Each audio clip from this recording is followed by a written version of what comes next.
ಜಪ್ಪಿನಮಗೂರು ಗ್ರಾಮದ ಕೊಪ್ಪರಿಗುತ್ತು ಎಂಬಲ್ಲಿ ಸಾಕು ದನಗಳನ್ನ ಹೊರಗಡೆ ಕಟ್ಟಿ ಹಾಕಿರುವ ವಿಚಾರಕ್ಕೆ ಸಂಬಂಧಿಸಿದಂತೆ ಜಗಳವಾಗಿ ತಂದೆಯೇ ತನ್ನ ಮಗನ ಮೇಲೆ ಪೆಟ್ರೋಲ್ ಸುರಿದು ಬೆಂಕಿ ಹಚ್ಚಿದ್ದಾರೆ ಎನ್ನುವ ಘಟನೆ ನಡೆದಿದೆ. ಕೊಪ್ಪರಿಗೆ ಗುತ್ತು ನಿವಾಸಿ ಆರೋಪಿ ವಿಶ್ವನಾಥ್ ಶೆಟ್ಟಿ ಎಂಬಾತನನ್ನ ಪೊಲೀಸರು ಬಂಧಿಸಿದ್ದಾರೆ.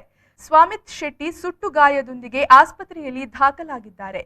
ಸಾಕು ದನಗಳನ್ನ ಹೊರಗಡೆ ಕಟ್ಟಿ ಹಾಕಿದ್ದ ಬಗ್ಗೆ ಸ್ವಾಮಿತ್ ಶೆಟ್ಟಿಯ ತಂದೆ ವಿಶ್ವನಾಥ್ ಶೆಟ್ಟಿ ತಕರಾರು ಮಾಡಿ ಅವ್ಯಾಚ ಶಬ್ದಗಳಿಂದ ನಿಂದಿಸಿ ಹಲ್ಲೆ ಮಾಡಿದ್ದು, ಬಳಿಕ ಪೆಟ್ರೋಲ್ ಅನ್ನ ಮಗನ ಮೈ ಮೇಲೆ ಸುರಿದು ಬೆಂಕಿ ಹಚ್ಚಿದ್ದಾರೆ ಎಂದು ದೂರಿನಲ್ಲಿ ತಿಳಿಸಲಾಗಿದೆ.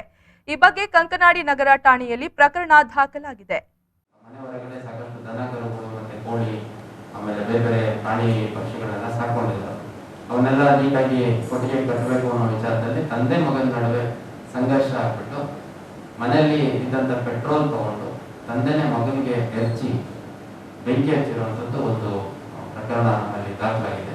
ಇದು 307 ಅಂದರೆ ಕೊಲೆ ಪ್ರಯತ್ನದ ಪ್ರಕರಣ ಆಗಿದೆ. ನಾವು ಈ ಪ್ರಕರಣದ ಗಾಯಾಳು ಯಾರಿದ್ದಾರೆ ಅವ್ರನ್ನ ಈಗ ಎಜೆ ಮೆಡಿಕಲ್ಸ್ಗೆ ಶಿಫ್ಟ್ ಮಾಡಿ ಟ್ರೀಟ್ಮೆಂಟ್ ಕೊಡಿಸ್ತಾ ಇದ್ದೀವಿ ಅಂದರೆ ಕೊಡ್ತಾ ಇದ್ದಾನೆ. ಅದೇ ರೀತಿ ಆರೋಪಿ ಏನು ವಿಕ್ಟಿಮ್ನ ತಂದೆನೇ ಆಗಿದ್ದಾನೆ, ಅವನ್ನ ವಶಕ್ಕೆ ತಗೊಂಡು ನಾವು ವಿಚಾರಣೆಯನ್ನು ಮಾಡ್ತಾ ಇದ್ದೀವಿ. ಮತ್ತು ಅವನು ಮಾಡಿರುವಂಥದ್ದು ಸ್ಪಷ್ಟವಾಗಿ ನಮಗೆ ಕಂಡು ಬರುತ್ತೆ. ಇದು ತಂದೆ ಏನಿಲ್ಲ, ಅವನು ಸ್ವಲ್ಪ ಕುಡಿತದ ಚಟಕ್ಕೆ ಬಗೆಯಾಗಿದೆ. ಅಂದರೆ ಕುಡಿತದ ಚಟ ಇದ್ದು ನಿರಂತರವಾಗಿ ಮನೆಯಲ್ಲಿ ಗಲಾಟೆ ಮಾಡುವಂಥದ್ದು ಮಾಡ್ತಾ ಇದ್ದ. ಮತ್ತು ಯಾವಾಗಲೂ ಏನಾದ್ರು ಹೆಚ್ಚು ಕಮ್ಮಿ ಮಾಡಿದ್ರೆ ನಿಮಗೆ ಹೊಡೆದುಕೊತೀನಿ, ಸಾಯಿಸ್ಕೊತೀನಿ, ಮಸ್ಕೊಂಡು ಹೊಡೆದುಕೊತೀನಿ, ಬೆಂಕಿ ಹಚ್ಚಿಬಿಡ್ತೀನಿ, ಈ ಥರ ನಿರಂತರವಾಗಿ ಎದುರಿಸ್ತಾ ಇತ್ತು ಅನ್ನೋಂಥದ್ದು ನಮಗೆ ಪ್ರಾಥಮಿಕ ತನಿಖೆಯಲ್ಲಿ ಕಂಡು ಬಂದಿದೆ. ವಿಕ್ಟಿಮ್ ಯಾರಿದ್ದಾರೆ ಅವ್ರಿಗೆ ಆಲ್ಮೋಸ್ಟ್ ಒಂದು 70% ಅಷ್ಟು ಬರ್ನ್ ಆಗಿದೆ. ಬಟ್ ಸ್ಟೇಬಲ್ ಇದ್ದಾನೆ. ಇನ್ನು 25 ವರ್ಷದ ಯುವಕ ಇರೋದ್ರಿಂದ ಪ್ರಾಣಕ್ಕೆ ಅಪಾಯ ಇಲ್ಲ.